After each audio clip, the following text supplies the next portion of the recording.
रामपुर गांव में हरी नाम का एक मजदूर रहता था। वो मजदूरी करके अपनी जीविका चलाता था। जैसे बड़ी बड़ी गाड़ियों में सामान आता है, तो वो उसे अपनी पीठ पर लाद कर एक जगह से दूसरी जगह पर पहुंचा देता था। उससे जो भी पैसा मिलता, वो उसी से अपना खर्चा चलाता था। हरी का एक बेटा था, जिसका नाम दीपू था। दीपू के पिता दीपू को एक बहुत बड़े स्कूल में पढ़ाते थे। हरी सोचता था कि मेरे बेटे को बड़े होकर ऐसी मजदूरी ना करनी पड़े जैसी उसे करनी पड़ रही है। वो दीपू को पढ़ाने में कोई कसर बाकी नहीं रखता था। इसीलिए वो जी जान से मेहनत करता था और अपने बेटे दीपू का हर शौक पूरा करता था। लेकिन दीपू को इस बात का कुछ भी नहीं पता था कि उसके पापा कैसे मेहनत करके उसके लिए पैसे ला रहे हैं और उसे कैसे मुश्किलों से पढ़ा रहे हैं। इसलिए वो मनमानी से पैसा खर्चा करता था और ऐसे आराम की जिंदगी जीना चाहता था। वो सोचता था कि जैसे हर बच्चे की इच्छाएं पूरी हो रही हैं, वैसे मेरी भी हो। जब वो स्कूल में किसी भी बच्चे का कोई भी सामान देख लेता, तो वो उसकी कीमत जाने बिना अपने पिता से जिद करने लग जाता कि मुझे भी यही चीज चाहिए।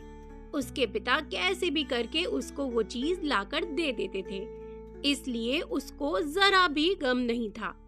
वो धीरे धीरे बहुत खर्चीला होता जा रहा था। ऐसे ही कुछ दिन बीत गए।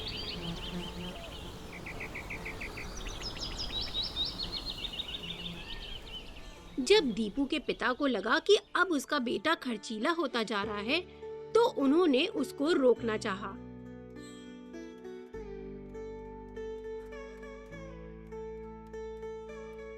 वो बाजार से एक बड़ी सी गुल्लक लेकर आए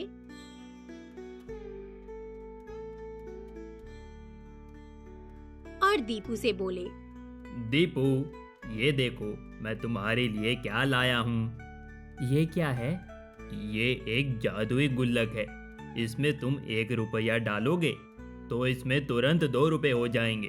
तुम जितना इसमें पैसा डालोगे, तुरंत उसमें उसका दुगना हो जाएगा।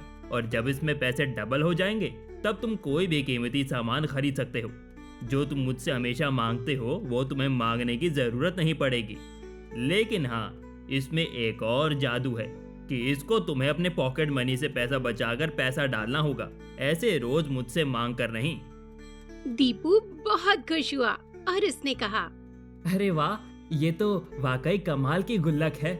मुझे वैसे भी रोज पैसा मिलता है जो मैं इधर उधर खर्च करता हूँ। इसके बजाय इसमें डालूंगा तो मुझे दुगना पैसा मिलेगा और मैं अपना सारा शौक पूरा कर सकता हूँ और कीमती चीज भी ले सकता हूँ जो मेरे स्कूल में किसी के पास नहीं है, वो मेरे पास होगा।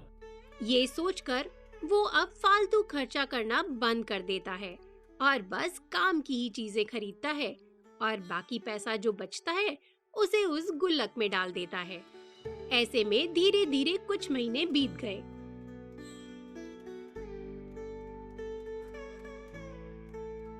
एक बार अचानक से दीपू के पिता की तबीयत खराब हो जाती है और वो काम पर नहीं जा पाते हैं। और इस बीच दीपू के स्कूल की फीस भरनी थी। दीपू अपने पिता से बोलता है, पिताजी, स्कूल में फीस भरनी है। बेटा, मैं इस समय तो बहुत बीमार हूँ, जिससे मैं काम नहीं कर सकता और ना ही मेरे पास इस समय पैसे हैं कि मैं तुम्हारी फीस भर सकूं।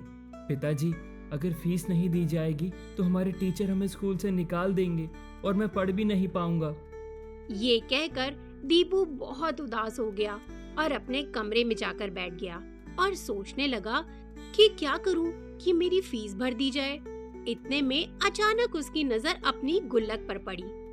दीपू ने सोचा कि पिताजी ने कहा था कि इसमें पैसे डालोगे तो पैसा दोगुना हो जाएगा और मैं तो कितने महीनों से इसमें रोज पैसा डालता हूँ। क्यों ना आज इसको तोड़कर देख ही लिया जाए कि पैसा डबल हुआ है कि नहीं। ये सोचकर दीपू ने गुल्लक तोड़ दिया और उसमें से खूब सारे पैसे निकाले और वो बैठकर पैसा गिनने लगा। पैसा गिनते गिनते उसने कहा, अरे वाह, इसमें तो मेरे फीस से भी ज्यादा पैसे हैं। लेकिन जब उसने अनुमान लगाया कि वो जिस दिन से पैसा इसमें रख रहा है, उस दिन से लेकर अब तक का ही पैसा है। पैसा कोई दोगुना उगुना नहीं हुआ है। तब वो आकर अपने पिताजी से कहता है, पिताजी, ये इस गुल्लक में कोई जादू नहीं है। दुकानदार ने आपको बेवकूफ बनाया है। इसमें मैंने जितने पैसे डाले थे उतने ही हैं, कोई दो गुना नहीं हुआ है। लेकिन खुशी की बात यह है कि इसमें मेरी फीस भरने से भी ज्यादा पैसे हैं, जिसमें आपकी दवा भी आ सकती है। तब दीपू के पिता ने दीपू को समझाया। बेटा, ये मुझे पता है कि ये कोई जादुई गुल्लक नहीं है। तुम बहुत खर्चीले होते जा रहे थे। तुमको पैसा बचाना सिखाना था, इसीलिए मैंने ऐसा किया। अगर आज तुमने पैसा जमा ना किया होता तो तुम्हारी फीस भी नहीं भर सकती थी और ना ही मेरी दवाई आ सकती थी।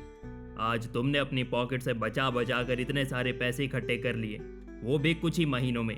सोचो, अगर तुम इसके पहले से ऐसे बचत करते होते तो हमारे कितने काम आती। दीपू को बात समझ में आ गई और वो अपने पिताजी से बोला, जी पिताजी, मुझे समझ में आ गया है कि हमें पैसे बचा कर रखने चाहिए। दिखावे का काम नहीं करना चाहिए। दिखावा हमें किसी भी काम नहीं आता।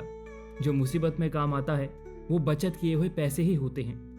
अब से दीपू बचत करना सीख गया और अब फालतू खर्चा करना उसने छोड़ दिया था।